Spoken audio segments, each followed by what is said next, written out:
যাই মগা একটা কাস্টমার পাইছি, নয়নের কাছে নিয়ে যাই, কিছু প্রফিট হবে না। ভাই আমি গরিব মানুষ ভাই, আমার কার জন্য ভালো হয় ভাই। আরে তুমি চিন্তা করো না, বিশ্বস্ত লোক তো আমার বন্ধু, ওর কাছে চলো তোমার নিয়ে যাই। ভাই আপনার অনেক সুনাম শুনছি, ঠিক আছে ওর কাছ থেকে, তাই ভালো কিছু কাট দেন ভাই। আরে ভাই তোমরা ভাই বিরাদার, আরে আমার পরিচিত লোক, রাস্তার লোক, বোঝো নাই? তোমার নিয়ে আসে, তোমার তো ভালো কাট দিবে। ওই যে আমার কাঠটা দেখতেছো না, এটা কিন্তু প্রথম কাঠ না, এটা হলো শিকড় কাঠ, ঠিক আছে?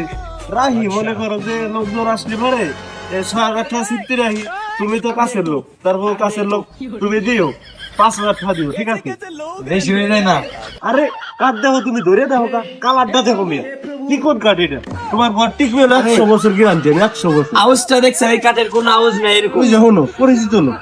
আচ্ছা ঠিক আছে, আর 100 করে কম নিও। 2000 টাকার কাঠ 5000 টাকা বেচে দিছি, ঠিক আছে? ভালো লাগতেছে বিষয়টা। আমার প্রফিটটা। তোমার প্রফিট তুমি পাওয়া যাইবা, তুমি মাঝে মাঝে এরকম মগা কাস্টমার নিয়ে আসবা। রমজান মাস মনে করো সবাই কম বেশি ব্যবসা করতেছে, আমরা করলে দোষ কি? হ্যাঁ, শুধু কাঠের ক্ষেত্রে না, প্রতিটি ক্ষেত্রেই রমজান মাসে ঠকে যায় হাজার হাজার মানুষ, ঠিক আছে? তাই আমরা সবাই এগুলো থেকে সতর্ক থাকি, অসাধু ব্যবসায়ীদের থেকে দূরে থাকি।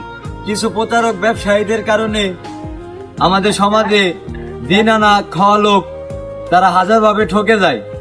এসব প্রতারক থেকে আপনারা সবাই বিরত থাকবেন।